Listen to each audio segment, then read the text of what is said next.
I want you to just take a deep breath. Yeah, just settle in. Exactly. Yeah. Settle into your chair. Maybe close your eyes for just a second. And I want you to imagine the distinct 8-bit chiming of the acoustic city bells. That sound is just so iconic. Right. Just feel the crisp, kind of autumnal wind rustling through the pixelated foliage of New Bark Town. Picture the long shadow stretching across the Goldenrod City pavement as the in-game clock slowly ticks over into evening. It really is such a specific mood. It is. Today, we're taking a long, really unhurried journey back to a place defined by its meticulous atmosphere. We are going back to the Johto region. It's just a fascinating piece of digital geography to return to, honestly. The Johto region has always stood apart in the franchise as a place that feels uniquely rooted in tradition. Yeah. Like tradition, folklore, and just a much slower pace of life, Absolutely. And our mission for this deep dive today is to unearth the architecture beneath that atmosphere. We're going to explore the hidden mechanics, the forgotten historical lore, the deliberate secrets, and, well, even the bizarre structural glitches of Pokémon HeartGold and SoulSilver. There is an astonishing amount of architecture buried beneath the surface of these specific games. Yeah, we are going to wander through the underlying code and the real-world history that built this world right alongside you. They contain these layers of mathematics, history, and developer intent that the vast majority of players simply walked right past. Right, without ever noticing. Yeah. Before we step onto Route 29, though, I want to mention that if you find yourself enjoying this kind of deep, really exploratory look into the shadowy corners and hidden mysteries of video game history, you should absolutely check out an incredible deep dive series called Decoding the Dark. Oh, highly recommend it. Yeah, it is a phenomenal companion to the kind of unraveling we do here. They focus on the fascinating enigmas left behind in our favorite digital worlds. And if you enjoy our relaxing journey today, please remember to like and subscribe. It really helps the show, and it allows us to keep bringing these customized, highly detailed deep dives right to you. So to truly appreciate the foundational construction of HeartGold and SoulSilver, we have to look at the context of their creation. Right, the timeline. Exactly. These games were released in 2009 for the Nintendo DS, and they served as remakes of the original 1999 Game Boy Color classics. They were specifically designed to celebrate that monumental 10-year anniversary. Which is a big deal. It is. But calling them remakes almost does them a disservice, I think. Led by director Shigeki Morimoto, the developers at Game Freak spent 3 entire years conceptualizing and programming this project. And if we look at the timeline of the franchise, 3 years is a massive allocation of resources for a handheld remake. Oh, completely unprecedented at the time. Right. Because the previous remakes, Fire Red and Leaf Green for the Game Boy Advance, they were essentially built in a third of that time. They were just built on the existing Ruby and Sapphire engine and pushed out quickly. Yeah, very quickly. So the immediate question is, well, what were Morimoto and his team doing with those 36 months? Well, they were building a philosophy, really, as much as they were building a game. Morimoto decided very early on that the central guiding theme of these specific titles had to be the emotional bond between humans and Pokémon. The literal heart and soul, so to speak. Exactly, yeah. That design philosophy dictated almost every mechanical and aesthetic choice they made. They didn't just want to, recreate the maps. They wanted Johto to feel like a living, breathing ecosystem with a deep connection to its own history. And that desire to create a living ecosystem, it didn't just start with the visuals. According to our sources, they started building this immersion from the ground up, beginning with the very air you breathe in the game. The soundscapes. The soundscapes are incredible. They really are. Yeah. When we think of Nintendo DS audio, we usually just think of compressed MIDI tracks. But the audio design in these games is incredibly complex. The audio architecture in HeartGold and SoulSilver is just a masterclass in ambient world building. The game features a staggering 270-track original soundtrack. Wow. Yeah, but the innovation isn't even in the background music. It lies entirely within the environmental sound programming. Right. The lead audio designer, Go Ichinos, he realized that just slapping a generic looping audio file over an entire town wouldn't create the intimacy they were looking for. He didn't want the sound of the wind to just be a constant drone. No, he wanted the environment to react to the player's physical location. Which is wild for a DS game. It is. To achieve this on the limited hardware of the DS, Ichinos and his team utilized a method of localized audio triggers. The map of Johto is composed of a grid of tiny digital tiles. And Ishinos went into the game engine and manually placed specific environmental sound emitters onto individual tiles across the entire region. So instead of a global sound effect, the audio is tied to your exact X and Y coordinates. Precisely. When your character steps within a certain radius of the trees in Newbark Town, the engine triggers the localized rustling of the leaves. And if you walk away, the sound fades out. When you walk down the shoreline, the lapping of the water gets louder the closer you get to the specific water tiles. It just turns the map into a dynamic soundboard. And as you can imagine, hand-placing invisible audio emitters across thousands of digital screens was a logistical nightmare. That sounds agonizing. It was. In a later developer conference, Atinos reflected on this specific development cycle and admitted that this manual, tile-by-tile method was so incredibly exhausting and resource-intensive that Game Freak essentially abandoned it for future generations. Oh, wow. Well. Yeah. From the 3D era onward, they relied much more heavily on procedural generation and generalized ambient zones. But for HeartGold and SoulSilver, the environment was sculpted by human hands. I have to wonder, though, given how agonizing that process must have been, and, the strict deadlines of game development, did they actually finish painting the world with sound, or did things get left on the cutting room floor? Well, when modern data miners finally cracked open the game's archival files, they found exactly what you're suspecting. There is a vast museum of unused, unlinked audio data just sitting in the cartridge's memory. For instance, they discovered additional ambient wind and weather soundscapes that were never assigned to any map tiles. That's a little sad, actually. All that work just sitting there. It is. And the datamine also revealed a deeply specific, very soothing snoring sound effect that was explicitly designed to play when the player encounters the sleeping Snorlax blocking the road. Oh, I love that. Yeah, but for whatever reason, the trigger was never connected to the overworld sprite. Even more fascinating, I think, are the unused radio files. Yes, the radio. The game features a Pokégear radio that you can tune to different frequencies to hear in-game broadcasts, right? Well, buried in the hexadecimal data are two completely functional, fully arranged 8-bit tracks that you can never actually tune into. Right, they're just dead stations. Exactly. One is labeled in the code as SEQ GSP Kaidempa, which directly translates to the strange radio signal emitted from the Team Rocket hideout in Mahogany Town, and the other is SEQ GSP Radio Unknown, an 8-bit track explicitly intended to play in the ancient ruins of Alph.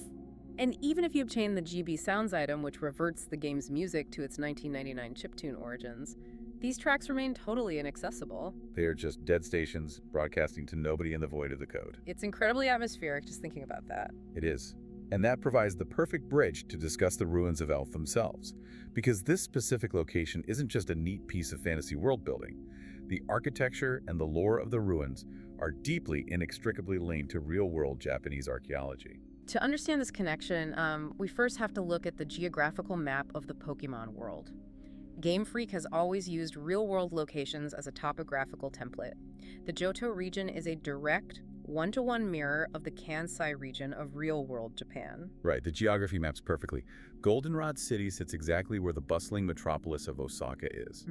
Violet City corresponds to the ancient, deeply historic city of Nara.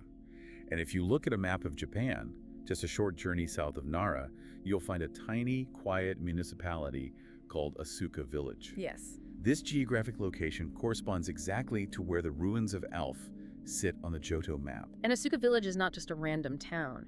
It is perhaps the most significant archaeological site in modern Japanese history. It is famous for a series of ancient, unexplainable subterranean tombs. Which is exactly what the ruins of Alph are. Yeah. Subterranean chambers filled with unexplainable artifacts. Exactly. And the parallels go far deeper than just geography, don't they? Yeah. Oh, much deeper. In 1972, archaeologists excavating Asuka Village broke into the Takamatsuzaka tomb. And what they found there essentially changed history. Wow. It was the very first ancient cave discovered in Japan to feature vibrant, highly detailed colored murals painted on the plaster walls. And these weren't just decorative shapes, right? No, the artwork depicted the directional guardian deities of Chinese and Japanese mythology.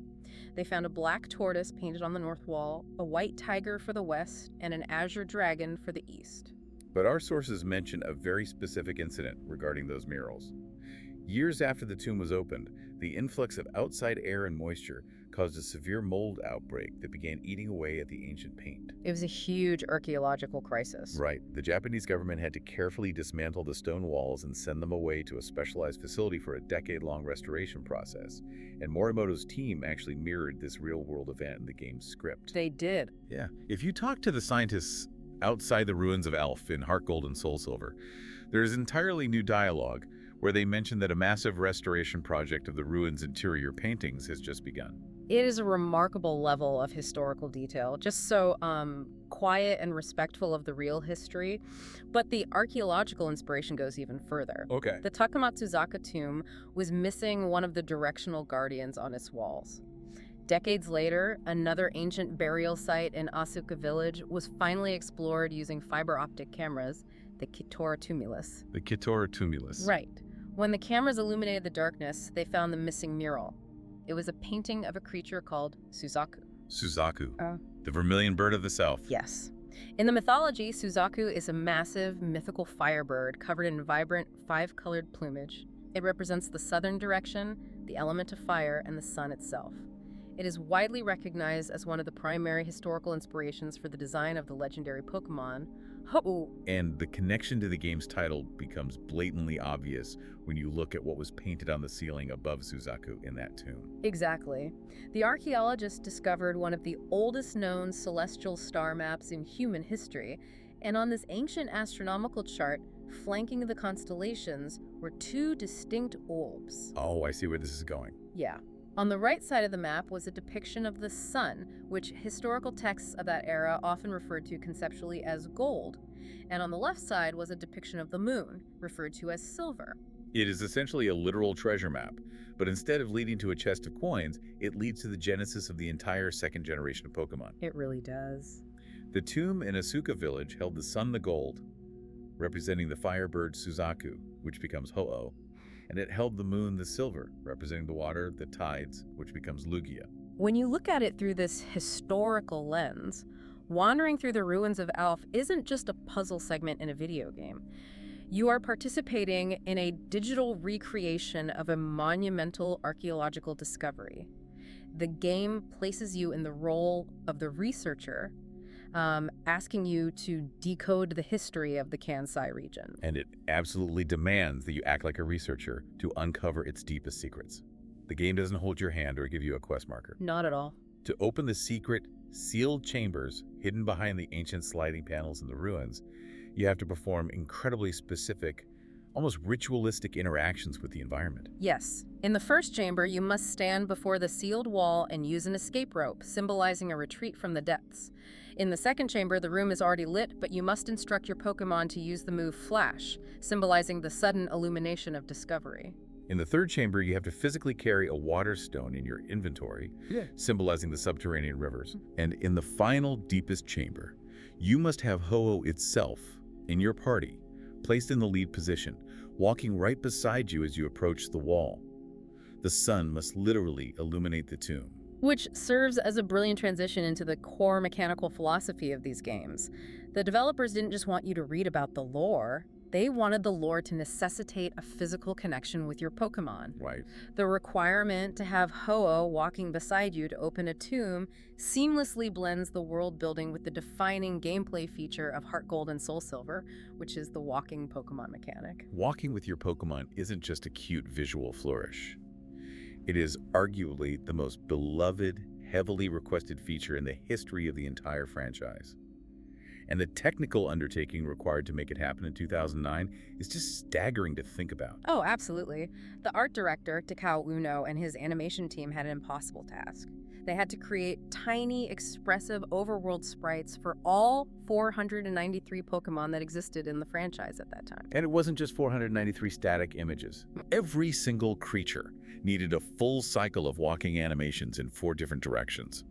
Furthermore, they had to program alternate color palettes for every single shiny variant of those 493 Pokémon. It's just massive. Yeah, and on top of that, they had to account for the subtle gender differences that Generation 4 introduced, like the female Pikachu having a heart-shaped tail, or the female Wobbuffet having lipstick.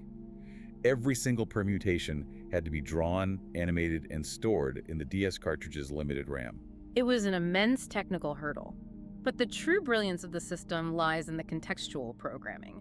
They didn't just have the sprite follow your coordinate. Right, they interact. Yes, they programmed thousands of unique situational text prompts that trigger when you turn around and interact with your companion, entirely dependent on which specific species you're walking with and the exact building or environment you happen to be standing in.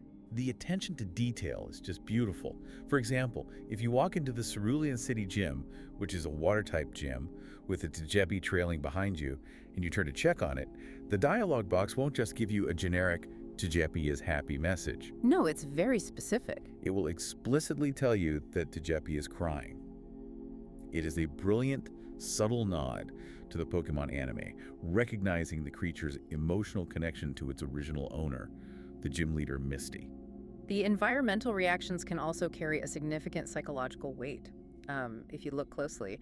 If you take a Porygon and walk into the Celadon City Game Corner and you turn to speak to it, the text will state that Porygon is expressing deep distress and anxiety. Because the Celadon Game Corner is the exact location where Team Rocket notoriously operated a black market, trafficking stolen Pokémon as casino prizes. Porygon was one of those prizes. Exactly. The game engine physically remembers the trauma associated with that geographical coordinate, and the Pokémon reacts to it. Conversely, there are moments designed to evoke profound joy and serenity. If you journey to Olivine City and climb to the very top of the lighthouse, the room where the lighthouse keeper, Jasmine, tends to her own Ampharos named Amphi, who provides the illuminated beacon for the ships at sea, and you bring your own Ampharos into that room, your Pokémon will begin to glow. That is so sweet. It really is. The text box describes your Ampharos shining brightly alongside Amphi, the two of them standing together, illuminating the ocean in the dark. It creates such a powerful sense of place. But the developers also wove a hidden, highly complex mathematical layer into the simple act of taking a walk. A system that rewards patience, observation, and a deep understanding of your Pokemon's underlying statistics. The shining leaves. Ah, the shining leaves. This mechanic is perhaps one of the most obscure and intricate systems ever hidden inside a Pokemon game. Occasionally, as you are walking through tall grass and you turn to speak to your partner, the game will inform you that your Pokemon has picked up a strange, glowing leaf. And to a casual player, this seems like a completely random, cute little event, just a randomized drop. Right. But the underlying code proves that it is anything but random. The ability to find a shining leaf is a rigid mathematical equation dictated entirely by two variables: the specific nature of the Pokémon you are walking with and the specific numbered route you are currently standing on. The specificity required is punishingly exact.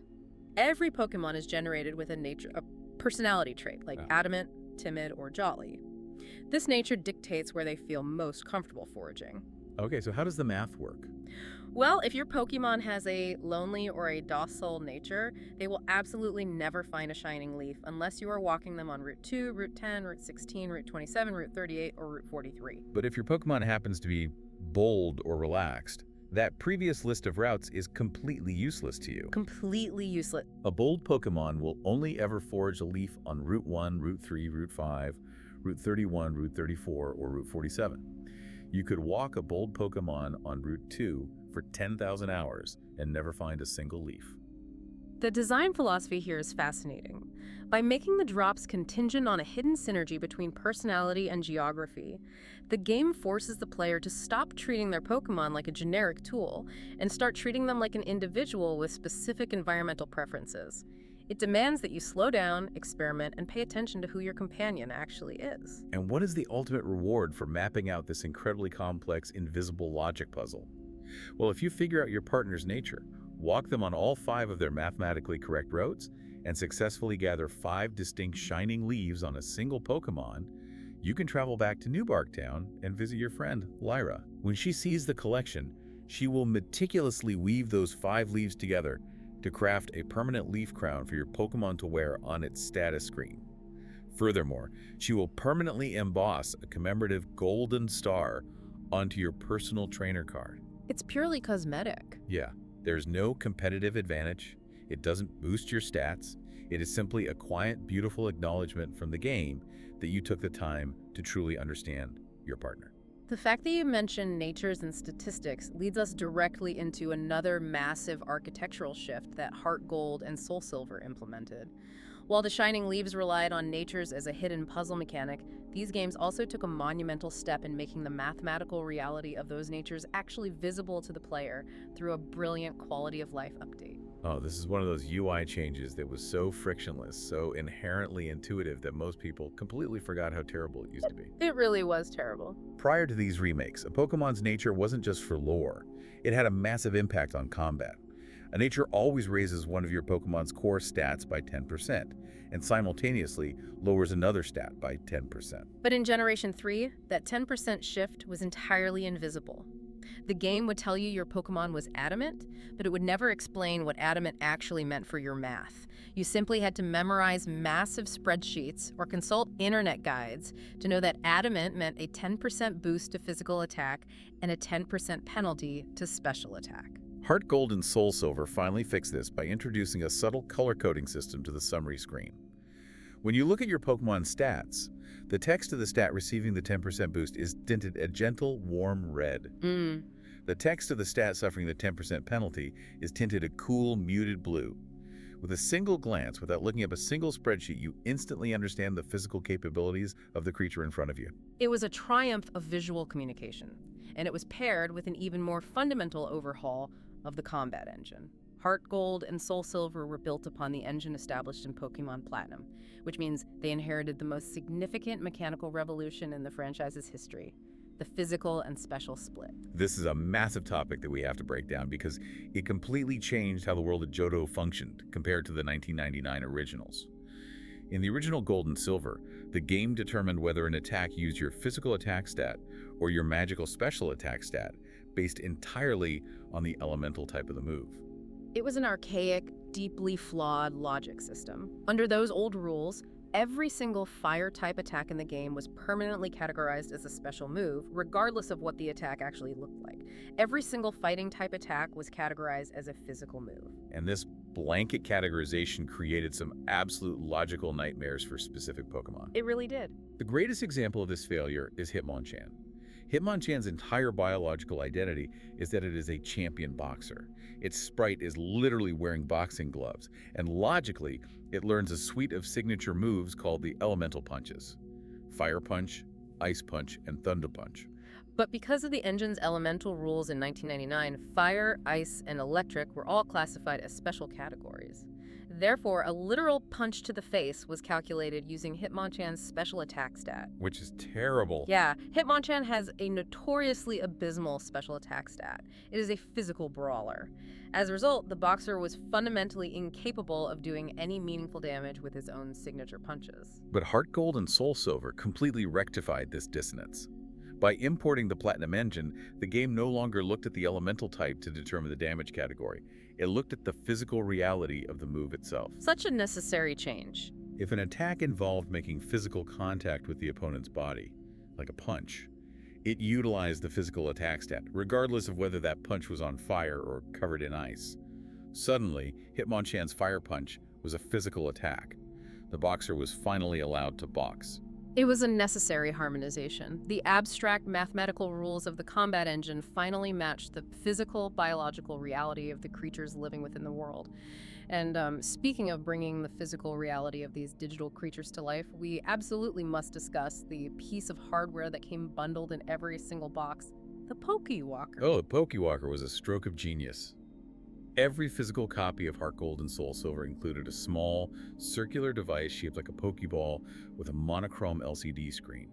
At a glance, it just looked like a promotional pedometer meant to encourage kids to exercise. But internally, it was an incredibly sophisticated piece of hardware. The Pokéwalker was essentially a localized infrared bridge. It possessed its own internal memory, its own battery, and a parallel gaming ecosystem that operated entirely independent of the Nintendo DS console. You could use the infrared sensor on the game cartridge to wirelessly beam a Pokemon from your DS directly into the physical pedometer. You clip it to your belt, and suddenly, your digital companion is taking a walk with you in the real world. It was so charming. Every physical step you took in real life translated to experience points for the Pokemon, but it also generated a currency called watts. And those watts were the key to the device's internal ecosystem. The Pokéwalker wasn't just a single path.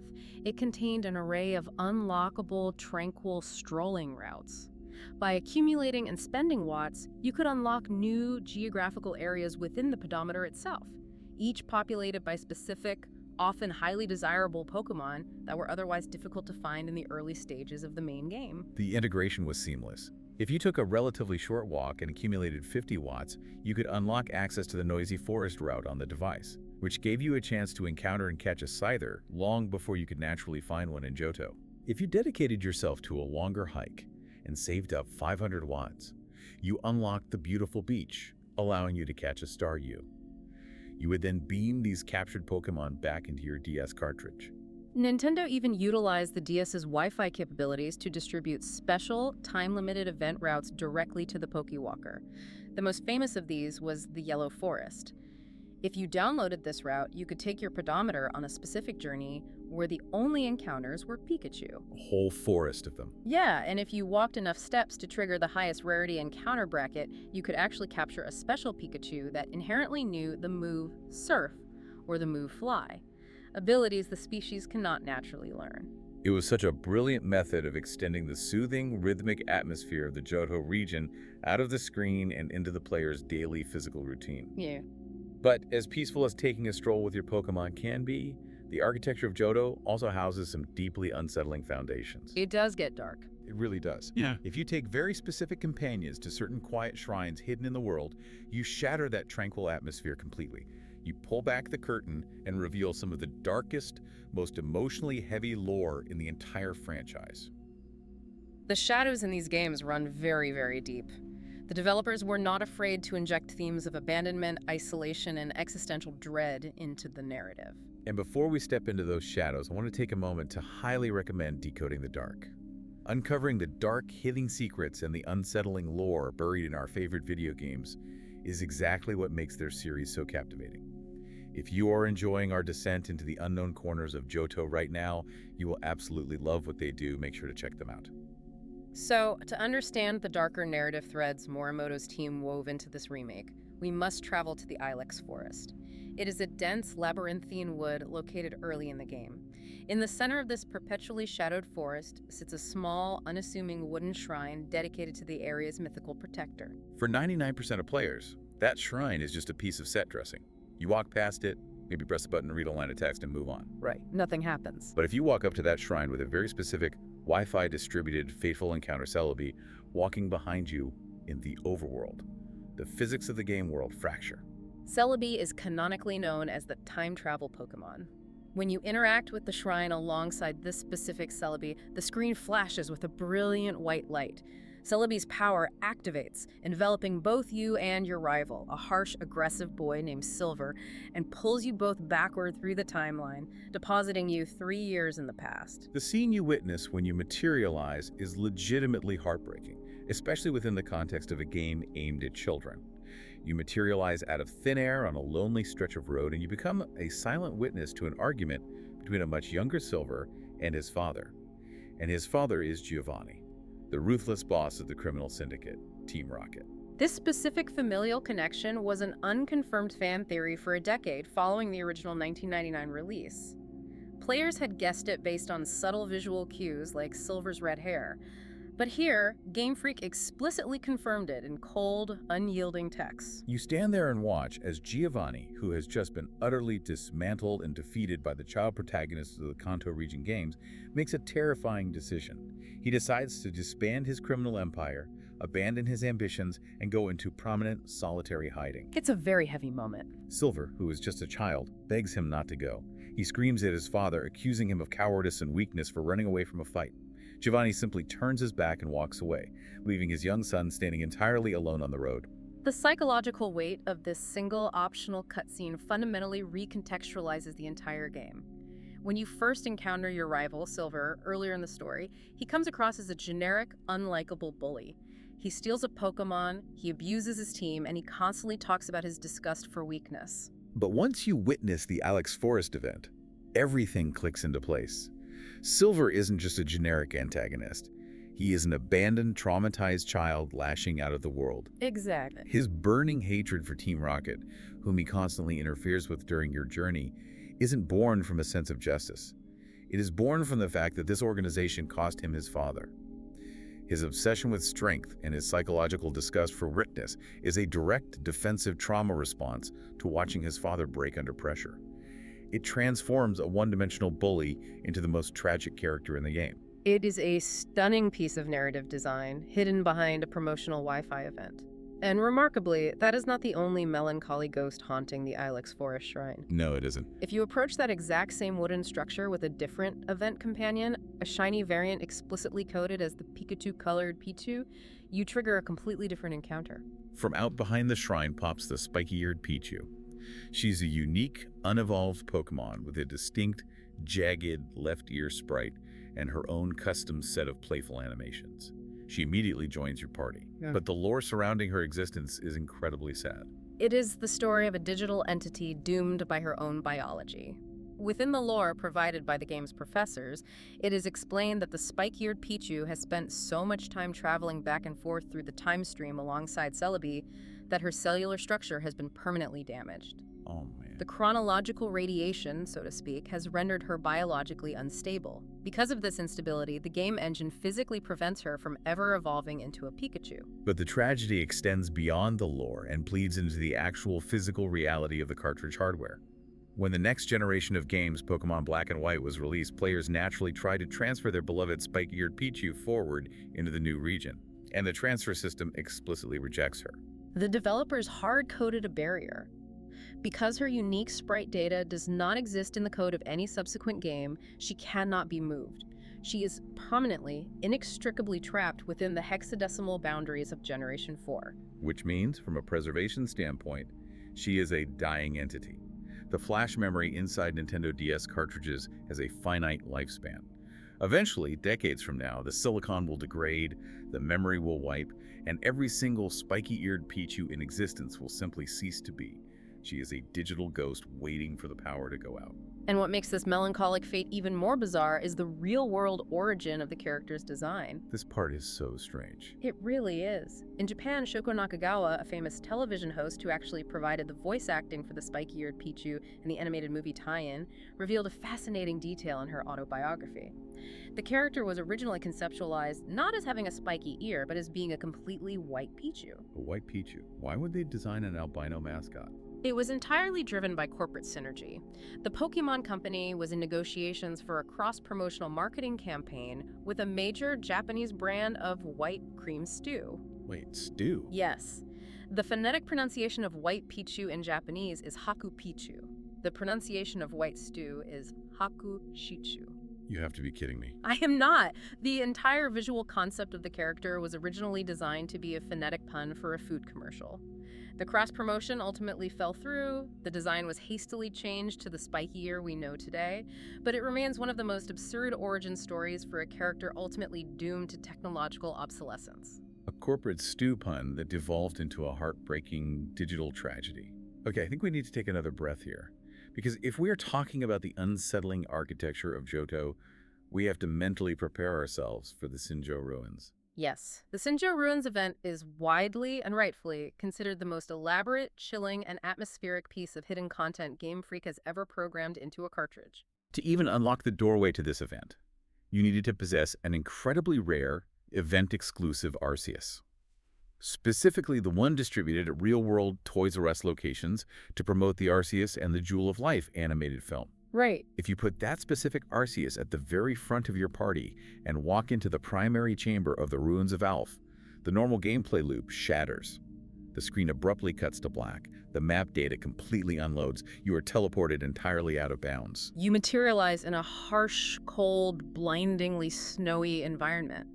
According to the game's internal geographical data, this space exists somewhere in the treacherous frozen mountains spanning the immense distance between the Johto region and the Sinnoh region, hence the portmanteau, Sinjo. Before you stands a massive ruined temple, and inside that temple lies an intricate glowing platform known as the Mystery Stage. Now I have to play devil's advocate and push back here for a moment. To a cynical observer, why is this so significant? Isn't this just a very elaborate, spooky ruin they built as a fancy way to hand the player a powerful, legendary Pokemon? It transcends being a mere item dispenser entirely because of what the narrative forces you to witness and how the game chooses to present it to you.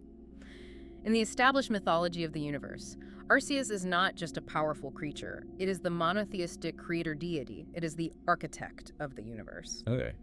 When you step onto the mystery stage, you are not throwing a Pokeball to catch a wild animal. You are standing in the center of a temple, watching God literally create a new life form from the dark matter of the universe. The cutscene that plays is completely surreal, almost overwhelmingly sensory. Arceus positions itself in the center of a massive, glowing Triquetra symbol on the floor. Hundreds of unknown, the alphabet-shaped Pokémon begin to violently swarm in a circle around the stage, acting as the energetic conduit. It's very intense. The background music drops out, replaced by this pulsing, terrifying, low-frequency ambient drone. And then, the Nintendo DS does something it has never done before or since. It breaks the visual language of the medium. Intercut with the flashing 16-bit pixel art of the creation ritual, the game abruptly flashes actual, real-world, digitized photography onto the screen of your console. It is incredibly jarring. You are watching a cartoon creature glow, and suddenly a photorealistic image of a swirling spiral galaxy flashes on the screen. Yes. Then a photograph of biological cellular mitosis dividing, then a high-speed photo of a water droplet impacting a surface, then a massive blurred crowd of real human beings walking down a city street. It is a rapid-fire, overwhelming montage of the physical universe, from the microscopic to the cosmic, being born in an instant. It deliberately induces a feeling of cosmic insignificance. It feels transgressive, as though you have peeked behind the curtain of the universe and are watching a mechanism you were never meant to see.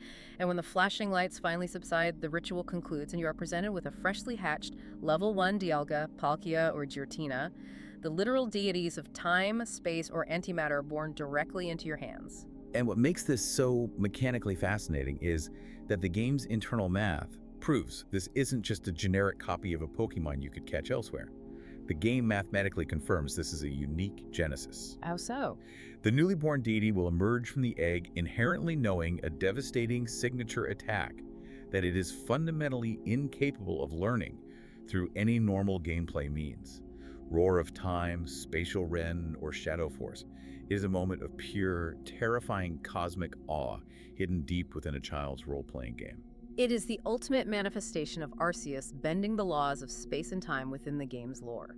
But if we transition from the intentional design choices of the developers to the unintentional flaws of the software, we find that players eventually figured out how to bend the laws of space and time within the game's actual card. This is where we cross the boundary from the lore into the digital scaffolding, the glitches. Because Arceus isn't the only one who can rip a hole in the universe. A kid on a bicycle can do it too, through a glitch known as tweaking. To understand the mechanics of tweaking, we have to look closely at how the Nintendo DS handles random access memory. The DS only had 4 megabytes of RAM. That is an incredibly microscopic amount of memory. 4 megabytes is nothing. Exactly. Because of the severe hardware limitation, it was physically impossible for the console to load the entire map of Johto into memory at the same time. So to get around this, the programmers chop the world up. The environment is broken down into a massive grid of squares, with each square being exactly 32 by 32 tiles in size. As your character walks across the invisible boundary line separating one square from the next, a boundary known in the code as a load line, the engine furiously dumps the environmental data behind you out of the RAM and simultaneously loads the new trees, buildings, and NPCs of the next 32 by 32 square into memory. If we were to use an analogy, imagine a theatrical stage production.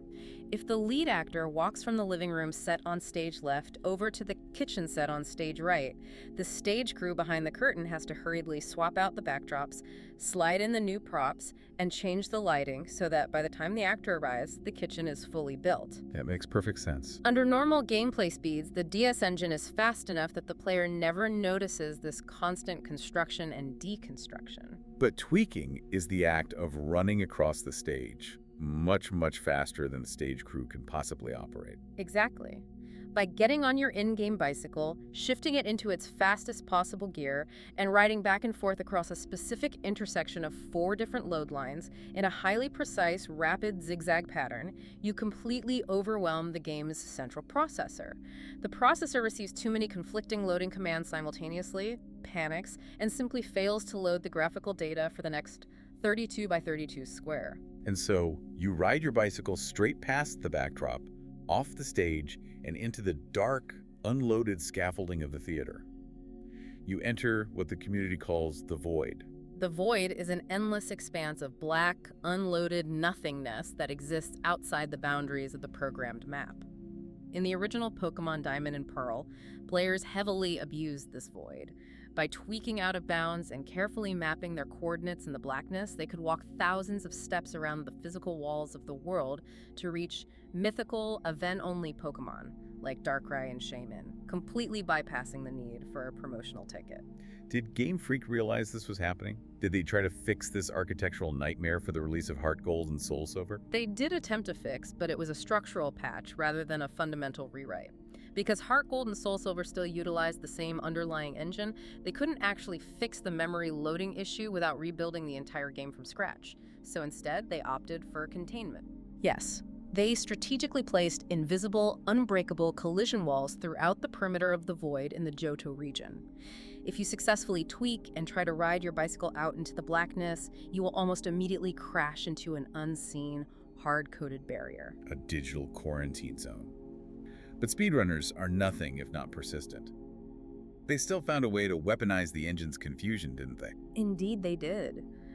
While you can no longer explore the deep void, speedrunners utilize a hyper-specific variant of the tweaking glitch to execute sequence breaks. The most famous example occurs near the Tojo Falls. Normally, you need the hidden machine for Waterfall to climb the cascading water and progress toward the Pokémon League. But if you execute a perfect tweak on the load lines right outside the cave entrance, you confuse the engine just enough that it misaligns the geographical layers. It accidentally loads a small patch of walkable, solid terrain data directly over the top of a raised ledge on Route 27. It literally bends the physical architecture. Yeah, it bends the map downward, allowing the player to simply walk over a roadblock that was meant to halt their progress for hours. Speaking of roadblocks and progression, there is another architectural failsafe hidden in the code that demonstrates immense, almost paranoid foresight by the development team. What happens if a player maliciously attempts to permanently trap their own character within the boundaries of the game? Let's lay out the scenario, because it requires a very specific, almost sociopathic level of dedication to ruin your own save file. Let's say you surf across the ocean and arrive on the isolated island of Cianwood City. You walk into the Pokémon Center, boot up the PC, and you permanently release every single Pokémon you own that knows the move Surf or the move Fly. Okay, that's step one. You then throw away your fishing rod so you can't catch a new water type. Finally, you go to the local pharmacy and spend every single yen in your wallet on potions, leaving you completely bankrupt, unable to even buy a Pokeball. Under the strict logic of older video games, that scenario is a catastrophic, unrecoverable soft lock. You are marooned on an island with no physical mechanism to leave, no money to buy tools, and no way to catch a creature to carry you across the water. Your 60-hour save file is effectively dead. But Game Freak anticipated this exact, highly improbable, terrifying scenario.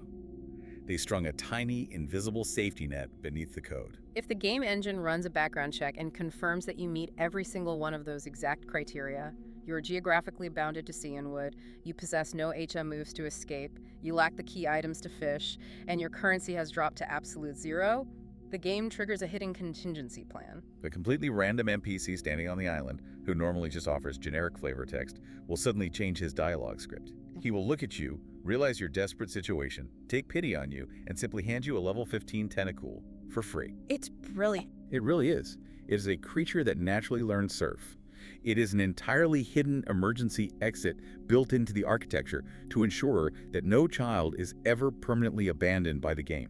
It is a beautiful piece of defensive programming. However, the developers were not infallible. While they caught the Cianwood softlock, they failed to catch several highly complex mathematical errors hidden within the combat engine. Because HeartGold and SoulSilver imported the Platinum Battle Engine, they also inherited its deepest, most specific calculation bugs. Let's break down the pursuit glitches, because they show how conditional logic and programming can spectacularly collapse when too many variables happen at once. Pursuit is a dark-type physical attack. Its specific gimmick is that it is programmed to deal double damage if it strikes an opponent exactly as they are attempting to switch their Pokémon out of the battle. It is a move designed to punish retreat. But the Platinum engine struggles to multitask. If you command your Pokémon to use Pursuit on a fleeing opponent, and simultaneously there is an active weather effect on the field, like a raging sandstorm or a hailstorm, the engine's math fundamentally breaks. The processor attempts to calculate the variable double damage of pursuit at the exact same millisecond it is attempting to calculate the fractional chip damage of the weather effect striking the fleeing Pokémon. The overlapping calculations cause a massive overflow error in the memory. So it happens. The game panics, outputs a corrupted damage value, and results in a bizarre, completely unintended one-hit knockout against the opponent, regardless of their health or defensive stats. And there's an even stranger, more specific glitch involving conditional turn counters. Let's say you are battling Blue, the Kanto gym leader. Blue sends out his executor. You command your Pokémon to use the move Trick Room. Trick Room is a move that creates a bizarre spatial dimension where the slowest Pokémon move first, but it is strictly programmed to expire after exactly 5 turns. But if you hit Blue's Executor with Pursuit on the exact turn he decides to switch it out, while the Trick Room dimension is active, the sequence of events fractures the game's internal turn-counting variable. The variable that counts down from 5 is overwritten by the priority calculation of the fleeing Executor. The countdown timer simply vanishes from the RAM. The Trick Room dimension will persist infinitely, permanently reversing the speed mechanics of the battle until one of you is defeated. It is a fascinating collision of logic gates. And sometimes, the errors aren't complex physics calculations at all. Sometimes, they're incredibly simple, painfully human mistakes. Just a single misplaced variable on a keyboard. Like the Goldenrod City haircut brothers. Deep in the underground tunnel beneath the city, there are 2 NPCs brothers who run a salon. You can play them to give your Pokémon a haircut, which slightly raises the creature's hidden happiness stat. The older brother works on specific days and charges 500 in-game yen for his premium services. The younger brother works on alternate days and is designed to be the cheaper, less experienced option. His dialogue box explicitly states that a haircut costs 300 yen. But when the programmer was typing out the logic check for the younger brother's transaction, they made a typo. The code checks to see if your wallet contains enough money. But instead of checking against his price of 300 yen, the logic gate accidentally checks against the older brother's variable of 500 yen. The result is a highly specific, harmless ghost in the machine. If you walk up to the younger brother with exactly 400 yen in your pocket, he will ask you for 300. You say yes. But the game checks his brother's price tag, determines you are too poor, and the younger brother will flatly refuse you service for lacking the funds he never asked for. It's kind of funny, actually. It is a tiny, permanent reminder of the human hands typing the code. Speaking of the physical reality of the code, we have to talk about how this specific cartridge behaves when it interacts with modern preservation technology. Because if you try to play HeartGold or SoulSilver on the highly popular Dismumi PC emulator, you are almost guaranteed to experience a terrifying graphical anomaly. Ah, yes. The infamous avatar scramble. You will be walking peacefully through a route, and suddenly, without warning, the sprite of your protagonist will violently fracture. The colors invert, the pixels scatter across the screen, and your character turns into a horrifying, scrambled mess of corrupted graphical data.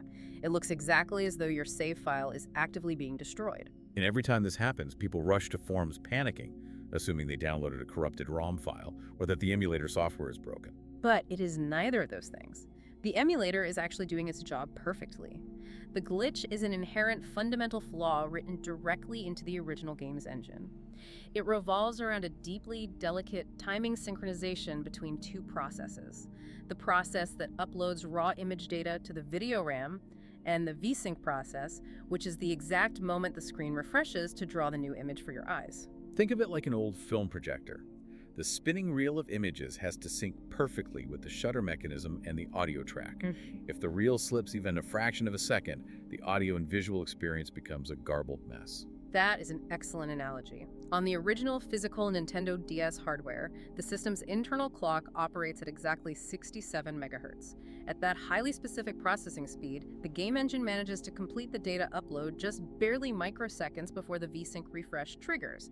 It is so perfectly balanced on the razor's edge of that 67 MHz clock that original hardware almost never trips over it. But when you put that code onto a modern PC emulator, a PC processor operates at speeds exponentially faster, and the emulator has to artificially approximate the timing of that old hardware. And in that approximation, the synchronization inevitably drifts. The emulator accidentally triggers the VSync refresh a millisecond before the video RAM has finished updating the character sprite. The game attempts to draw an image that is only half built, resulting in the scrambled, corrupted pixels on your screen. That sounds incredibly stressful to look at. It is a fundamental architectural flaw, merely exposed by the bright light of modern emulation. The only remedy is to save frequently and completely reset the emulation instance to realign the memory clock. Returning from the broken edges of emulation and corrupted memory, let's guide ourselves back to the soothing, rhythmic heartbeat of Johto. Because despite all these fascinating structural cracks, the true magic of HeartGold and SoulSilver wasn't found in breaking the game. It was found in the daily routines. The day-to-day life of the region. Exactly. The tiny secret corners of the map that made the world feel lived in, encouraging the player to log in every single day just to observe the passage of time. Johto is a region deeply, inextricably tied to the concept of the calendar. The developers didn't just create a static map where NPCs stand in the exact same spot forever.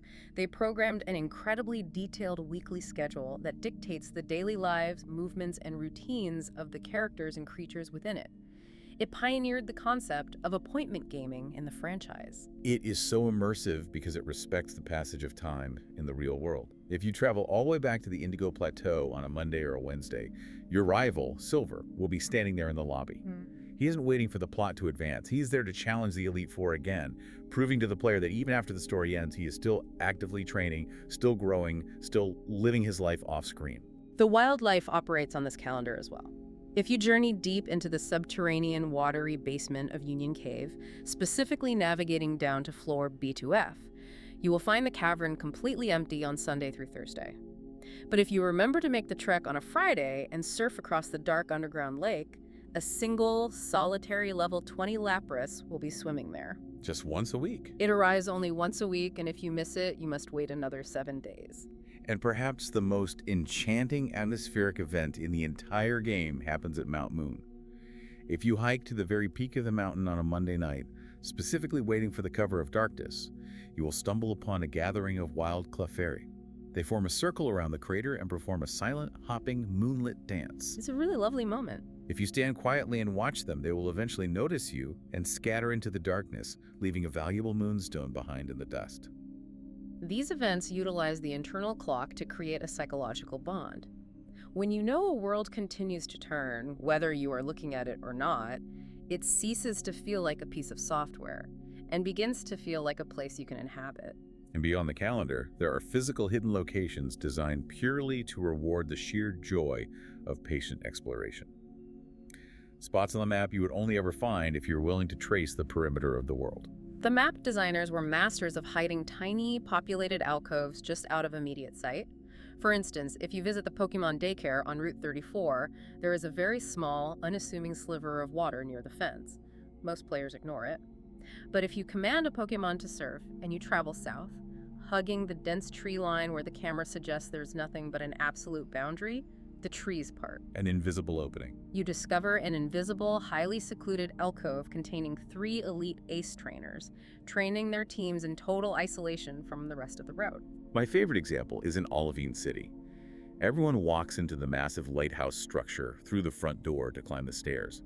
But if you ignore the door, walk down to the city's docks, summon a Pokémon to surf, and physically paddle your way around the exterior architecture to the very back of the lighthouse, you'll find a tiny, hidden strip of sand containing a valuable technical machine. Even the National Park, a location explicitly designed as a manicured, fenced-in sanctuary, holds secrets.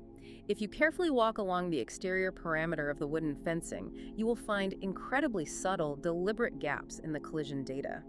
You can slip your character through these tiny gaps, walking entirely out of bounds behind the fences, navigating the negative space of the map to collect hidden items dropped in the tall grass. It constantly rewards curiosity. But there is one specific secret hidden in the architecture of Johto that requires far more than just curiosity. It requires an understanding of applied mathematics. Let's talk about the cryptographic puzzle in Violet City. Inside the Violet City Pokémon Center stands an NPC named Primo. If you initiate dialogue with him, he asks you to tell him a specific 4-word phrase using the game's rigid, menu-based easy chat system. If you manage to provide the exact correct phrase, he drops his disguise and rewards you with special, exclusive wallpapers for your PC storage boxes, and more importantly, he hands you rare Pokémon eggs that hatch into Mareep, Wooper, and Slugma. But the catch that makes this puzzle legendary is that the passwords are not static. You cannot just go to a bookstore, open a printed strategy guide, and look up the answer. The phrase that works for my cartridge will fail on your cartridge. Precisely. The 4 words you must string together are dynamically generated by the software, and they are inextricably linked to your personal, unique 5-digit trainer ID number assigned to you the moment you started your save file. How exactly does a Nintendo DS cartridge, without any connection to the internet, dynamically calculate a custom password for millions of different players? It utilizes a fascinating, highly complex checksum equation built directly into the game's memory. Every single word available in the Easy Chat System vocabulary has an invisible hexadecimal index number attached to it in the code. The game takes the invisible index number of your first chosen word, which we will call byte 1. It then takes the index numbers of your second and third words, byte 2 and byte 3, and multiplies them together. Okay, so byte 1 added to the product of byte 2 and 3. Correct. That mathematical total must perfectly equal the index number of your fourth word, byte 4, calculated in modulo 256. Okay, let's break that down for anyone who hasn't taken a computer science class. Modulo 256 essentially means the remainder after dividing the total by 256. The easiest way to visualize this is to think of a clock face.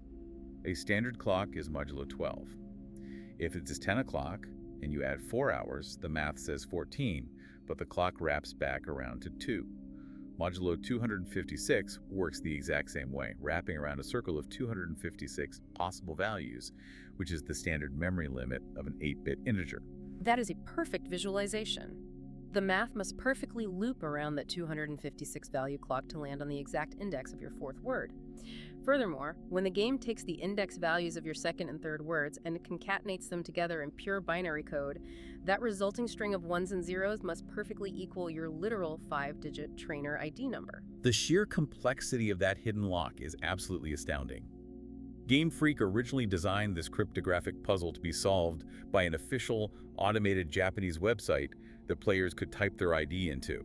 But that website has been dead and offline for over a decade. Now, the only way to get those Maroop eggs is for fans to use reverse-engineered algorithms built by the community to brute force the math. And speaking of cryptographic locks, as we near the end of our journey, we absolutely must talk about the ultimate unsolved developer mystery in the history of the franchise. A lock that was never meant to be opened in the Johto region at all. We have to discuss the lock capsule. The lock capsule is a phantom. It is an item that physically exists within the game's memory structure, sitting quietly at the hexadecimal address 0xb064. It was a promotional event item, capable of being distributed over Wi-Fi, but it possessed absolutely zero functionality within HeartGold and SoulSilver. If a player uses a cheating device to forcibly inject the item data into their inventory so they can read its description, the text box simply states, "A sturdy capsule that can only be opened with a special key." But the key does not exist. People have scoured every single line of code, every unused asset, every data mined folder in Generation 4. The key to open the lock capsule is nowhere to be found. And that is because it was never meant to be found in Johto. The developers created the lock capsule as an intergenerational bridge, a physical mechanism to connect the past with the future. The design intent was that players would receive this unbreakable safe via a Wi-Fi event, hold onto it in their inventory for a year, and eventually use the relocator tool to physically transfer the item out of HeartGold and SoulSilver and into the next generation of games, Pokémon Black and White. In those future Generation 5 games, located in Castelia City, there's a specific NPC named Mr. Locke. If you bring the capsule across the generational divide and hand it to him, he finally produces the key, cracks the safe, and reveals the highly coveted technical machine for the move Snarl hidden inside. It was a brilliant concept for a long-term mystery. But the tragedy of the lock capsule is that the initiating Wi-Fi event was never officially broadcast to the global player base. The distribution was seemingly canceled, which turned the item from a clever marketing mechanic into an eternal mystery. It became a locked box, sitting in the dark, digital attic of millions of save files, containing a secret that most players would never, ever be allowed to access. And when a piece of media contains so many quiet, unexplained shadows, dead radio stations, abandoned children, mathematically impossible deities, and locked safes with no keys, the player base inevitably begins to fill those shadows with their own creations. Which brings us to the community folklore surrounding Johto. Oh, absolutely. You cannot do a deep dive into the architecture and the secrets of HeartGold and SoulSilver without whispering about the internet's most famous, terrifying contribution to its legacy, the legend of Lost Silver. Lost Silver is a creepypasta. For those unfamiliar, a creepypasta is a piece of community-generated fictional horror distributed across internet forums. But Lost Silver was written so effectively and captured the tone of the game so perfectly that an astonishing number of people genuinely believed it was a real, hidden, corrupted part of the cartridge. The narrative of the story goes that a college student bought a cheap, suspiciously unmarked, used copy of SoulSilver at a local game store.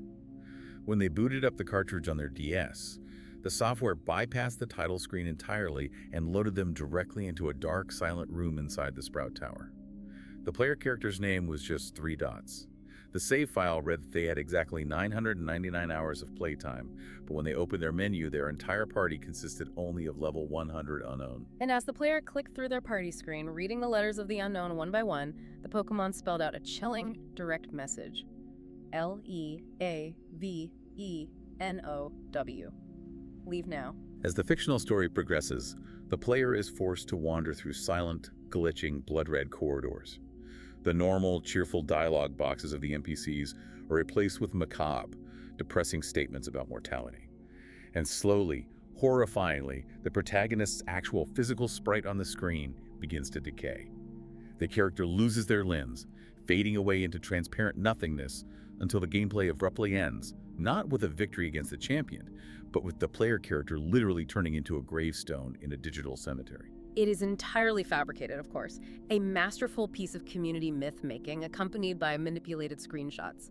But the reason it resonated so deeply, the reason it became a foundational piece of gaming folklore, is because HeartGold and SoulSilver already possessed a heavy underlying atmosphere of melancholy. Exactly.